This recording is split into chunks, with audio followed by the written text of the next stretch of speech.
Welcome to Raja Spidey channel. Hi friends, இந்த by mode online ஷாப்பிங்கில் வீட்டுக்கு தேவையான எல்லா ப்ராடக்ட்டும் கிடைக்கும். அதாவது நீங்கள் டெய்லி யூஸ் பண்ணுற எல்லா ப்ராடக்ட்டுமே சீப் அண்ட் பெஸ்ட்டில் கிடைக்கும். இப்போ எக்ஸாம்பிளுக்கு பார்த்தீங்கன்னா பெர்ஃப்யூம், டால், ஆயில், பிற பியூட்டி ப்ராடக்ட் எல்லாமே. இந்த லிங்க்கை நான் டிஸ்கிரிப்ஷனில் கொடுத்துருக்கேன், போய் செக் பண்ணிக்கோங்க.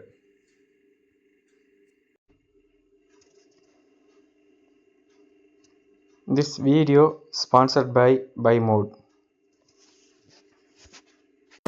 ஒரு கடலில் ஒரு பெண்ணும் கை குழந்தையும் மாட்டிக்கிட்டாங்க. அதுவும் ஒரு கண்டெய்னர், மூழ்க நிலையில் இருக்கிற ஒரு கண்டெய்னரில் மாட்டிக்கிட்டாங்க.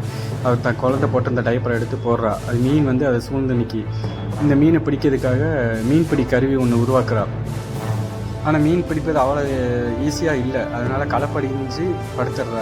மேலே பார்த்தா மேலே விமானத்தில் ஒரு போயிட்டுருக்கு. இதுக்கு சிக்னல் எப்படியாவது கொடுக்கணும்னு தன் கண்டெய்னருக்குள்ளே இந்த கண்டெய்னர் துண்டை எடுத்துகிட்டு வர்றப்போ காலில் அடிபட்டுருது.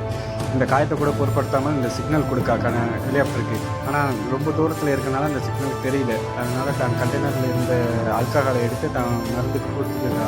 தன் மயக்கமடைய நிலைமைக்கு போயிடுறா. இந்த ஹெட்ஃபோன் வயர்லாம் எடுத்து ஒரு நெட்டு மாதிரி தயாரித்து அதில் மீன் பிடிக்க போகிறா. மீன் அதில் மாட்டிக்கிட்டு அந்த மீனை எப்படியோ எடுத்து அவள் இவ்வளோ நாள் சாப்பிடாமல் இருந்ததுக்கு தன் பசியால் பச்சையாகவே சாப்பிடுகிறாள்.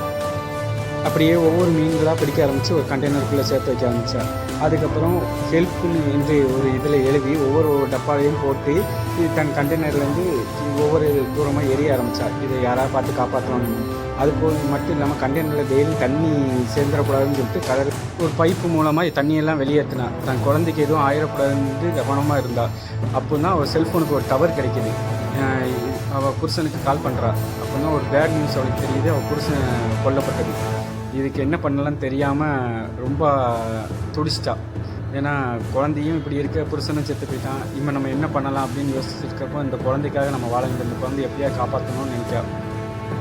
ஆனால் அது மட்டும் இல்லை, அவளுக்கு இன்னொரு பிரச்சனை. அந்த கண்டெய்னரு மூழ்க ஆரம்பிச்சிது. அதனால் கண்டெய்னரில் உள்ள மரப்பலகையும் பிளாஸ்டிக்கையும் எடுத்து ஒரு படகு மாதிரி செய்தாள். அப்பொழுது தான் ஒரு கடல் பறவையை பார்த்தா. அது ஒரு சந்தோஷமான விஷயம் தான். ஏன்னா கடல் பறவை எப்போவுமே நிலப்பரப்புக்கு பக்கத்தில் தான் இருக்கும். ஆனால் அவள் சந்தோஷம் ரொம்ப நேரம் நீடிக்கலை. என்னென்னு பார்த்தா கண்டெய்னர்லேருந்து தண்ணி எல்லாம் ரொம்ப நீக்காகி மேலே வர ஆரம்பிச்சிட்டு இவள் அதை எப்படியா நம்ம உணவுப் பொருட்களை எப்படியா எடுத்துகிட்டு வர வேண்டும் என்று கீழே போகிறா. அவள் கால் நல்லா மாட்டிக்கிட்டு அதுக்கப்புறம் ஒரு கத்தியால் எடுத்து அது மேலே பார்க்கா. தன் குழந்தைய காணும். எங்கே போச்சுன்னு குழந்தைய தேடிட்டு இருக்கா. ஏன்னா குழந்தைய அந்த கீழே போய் மாட்டிக்கிட்டா. அதுக்கப்புறம் தான் குழந்தை கத்துற சவுண்டு கேட்கு. அதுக்கப்புறம் அந்த குழந்தைய போய் இது பண்ணுறா. ஆனால் அது ஒரு ஆள் தான் அதில் இருக்க முடியும். அதனால் தன் குழந்தைய மட்டும் வச்சு இவள் அதில் மிதக்கையே ஆரம்பிச்சிட்ருக்கா. ஆனால் சாவர நிலைமைக்கு போயிட்டா. அப்போ தான் ஒரு மீன் பிடிக்கிற போட் ஒன்று அவங்கள பார்க்குது. யாரும் அவங்க மிதக்கிற மாதிரி இருந்தோன்னே அந்த மீன் பிடிக்கிறவங்க போய் அவங்கள காப்பாற்றுறாங்க. அந்த குழந்தைய ஃபஸ்ட்டு காப்பாற்றுறாங்க. அதுக்கப்புறம் இது எப்படி இந்த குழந்தை மட்டும் இருக்குன்னு தேடி பார்த்தா அவள் அம்மா அந்த கடலில் கிடக்கா. அவளையும் எடுத்து காப்பாற்றுறாங்க. அவள் ரொம்ப மயக்க நிலையில் இருந்தாள். ஆனால் அவளை எப்படியோ காப்பாற்றிட்டாங்க. எப்படியோ சுயநிலைக்கு வந்துட்டா. ஆனால் ஒரு மாதமாக மீனை மட்டும் சாப்பிட்டு தன் குழந்தையும் காப்பாற்றி தன் விடாமுயற்சியால் சாதிச்சிட்டா. இந்த பெண்மையின் தைரியத்தை நாம் மிகவும் பாராட்ட வேண்டும்.